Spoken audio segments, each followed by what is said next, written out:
Friend, माझं नाव गायत्री. आज आपण हळदी कुंकाचा ब्लॉग बघणार आहे.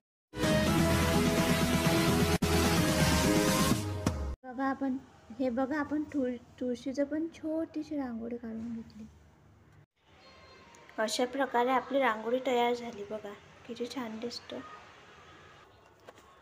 अशा प्रकारे आपलं डेकोरेशन तयार झालं. कसं वाटते कमेंटमध्ये सांगा.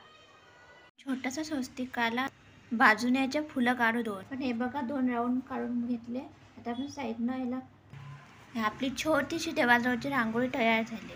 हे बघा आपण हळदी कुंकासाठी नॅपकिन घेतलेलं आहे वाण द्यायला बायकांना. हळदी कुंकाची रांगोळी काढण्याच्या त्याच्यात तांदूळ घेतले आहे, सुपारी आहे, दिवा आहे, रांगोळी थोडी, हळदी कुंकू,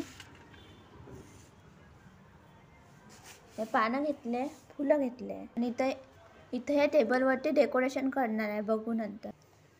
आपण या ताटामध्ये रांगोळी टाकून घेऊ. हे बघा आपण याच्यामध्ये रांगोळी टाकून घेतलेली आहे पूर्ण.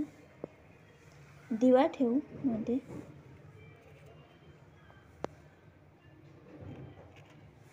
दिवा ठेवलेला आहे. इकडच्या साईडनं प्रसाद ठेवू.